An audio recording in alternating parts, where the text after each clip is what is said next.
আসসালামু আলাইকুম, সবাইকে স্বাগতম জানাচ্ছি আমার ঘর চ্যানেলে। আশা করি সবাই ভালো আছেন। তো আজকে আপনাদের সাথে আমি একটা জিনিস শেয়ার করব, সেটা হচ্ছে ছোট্ট একটি চা পার্টি। তো আজকে আমরা কোনো কারণ ছাড়াই আমাদের এই চা পার্টিটা। তো এই পার্টিতে আমি যা যা বানিয়েছি সবগুলোই আমি ঘরে বানিয়েছি। এখানে আমি লুচি বানিয়েছি কাঁঠালের সাথে খাওয়ার জন্য। আসলে কাঁঠালের সাথে যে কোনো পিঠা খুব ভালো লাগে, এর মধ্যে লুচিটা সবচেয়ে বেশি ভালো লাগে। আমার হাজবেন্ডের, আমাদের প্রত্যেকের কিন্তু খুব ভালো লাগে। এরপর এখানে বানিয়েছি জাল হিসেবে চটপটি। চটপটির উপরে দেওয়ার জন্য কয়েকটা নিমকি ভেজে নিয়েছি। এখানে কিছু শসা আর ডিম কুচি করে রেখেছি।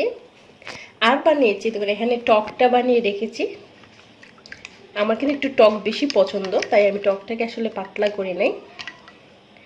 এখানে আমি বানিয়েছি মোনাক্কা। আসলে যারা 90s কিড তারা এটা জানতে পারবেন, বা 90s এর আগের যারা, আমরা কিন্তু মোনাক্কাটা খুবই খেতাম। আসলে 2 টাকা 1 টাকায় অনেকগুলো মোনাক্কা পাওয়া যেত। তো এই মোনাক্কাটা আসলে আমার খুবই প্রিয়। আজকে হঠাৎ খুব ইচ্ছে হলো, তাই চায়ের সাথে টা হিসেবে আমি এই মোনাক্কাটা বানালাম। আসলে আমাদের সময় তো আর ক্যাডবেরি ছিল না বা কিটক্যাট ছিল না, তা আমরা কিন্তু এই মোনাক্কা গুলাই কিন্তু খাইতাম।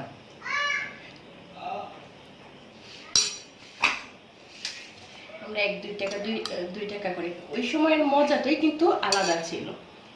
এখন কিন্তু আর বাচ্চাদের মধ্যে ওই ধরনের প্রবণতাও নাই, ওই মজাটাও কিন্তু একেবারেই নাই। আর আমরা সবাই কিন্তু বাইরে খেলতাম, ঘুরে উড়াতাম, দৌড়াদৌড়ি অনেক কিছু হতো।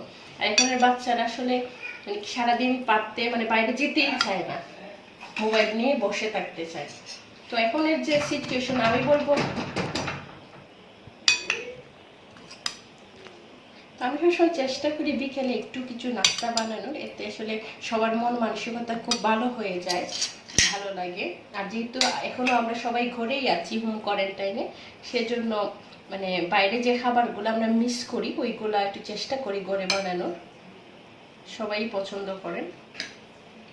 তো যেটা বলছিলাম মোনাক্কার কথা, আসলে আমরা কিন্তু ছোটবেলায় অনেক কিছু খেতাম যা এখনের বাচ্চারা নামই শুনিনি। যে মোনাক্কারে আবার অনেকে বলে পাড়া, ওই জিনিসের নাম কে জানে, সুগার পাড়া বলতেছে মোনাক্কাকে, বা কেউ নিমকি বলতেছে, এক একজন এক একটা নাম। আমরা বলতাম মোনাক্কা। আসলে ওইগুলো আসলে খুব মিস করি আমরা।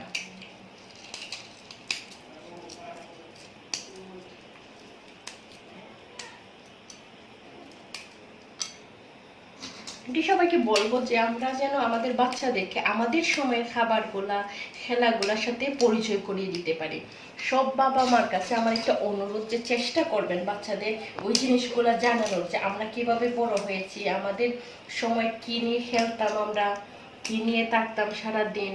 তো আমাদের সময় কিন্তু মাশাআল্লাহ আমরা সুস্থও ছিলাম। সেজন্য এখনের বাচ্চাদের বিভিন্ন এই দেখা যায় স্থূলতা, মোটা হয়ে যাচ্ছে, অনেক সমস্যা দেখাতে। মোবাইলের জন্য তো অনেক সময় অনেক মানসিক রুগীতেও পরিণত হয়। সেজন্য বলবো প্রত্যেকে চেষ্টা করবেন আপনাদের বাচ্চাদের একটু আমাদের সময়ের 90s কিডসদের ছোটবেলা স্মরণ করিয়ে দিতে। একটু বাইরে যাওয়ার প্রবণতাটা চেষ্টা করবেন যাতে বাড়ানো যায়, যে যাও বাইরে যা, একটু খেলাধুলা কিন্তু স্বাস্থ্যের জন্য সব সময়ই ভালো। কোনো সময় কিন্তু খেলাধুলার কোনো ক্ষতিকর দিক নেই। হয়তো একটু টাইম মেনটেন করবেন, স্কুলের সময়টা পড়তে বসাবেন, বাকি সময়টা কিন্তু খেলতে দিবেন। খেলু করা ওদের ছোটবেলার জন্য, ওদের জন্য স্মরণীয় হয়ে থাকে, কারোর জন্য যেন অভিশাপ না হয় যে আমার ছোটবেলা আমি ওইটা করিনি, এনজয় করিনি, এই জিনিসগুলোর জন্য না বলতে পারে।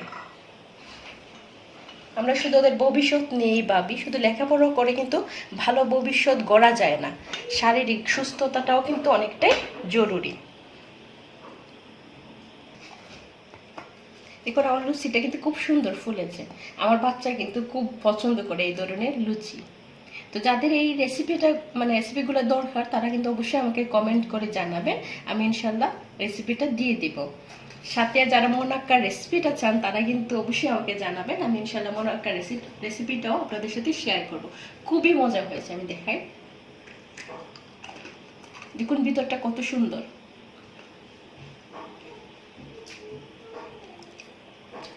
আমরা দুজন মিলে খেলাম, আমি এবং আমার ক্যামেরাম্যান, আমার হাজবেন্ড। আসলে আপনাদের সাথে গল্প করতে করতে অনেকটাই আমি গুছিয়ে নিয়েছি, এখন আমার মেহমানরা চলে আসবেন। আর সবাইকে আরেকবার অনুরোধ, অবশ্যই ঘরে থাকবেন, বাচ্চাদের নিয়ে সময় কাটাবেন, খেলাধুলা করবেন, ভালো থাকুন, সুস্থ থাকুন, আর চেষ্টা করবেন মজার মজার রান্না করে বাচ্চাদের, স্বামী, সবাইকে খাওয়ানোর। এতে কিন্তু আমি মনে করি একজন হাউস ওয়াইফ বলেন, একজন মা বলেন, একজন স্ত্রী বলেন, তার পরিপূর্ণতা কিন্তু এর মধ্যেই।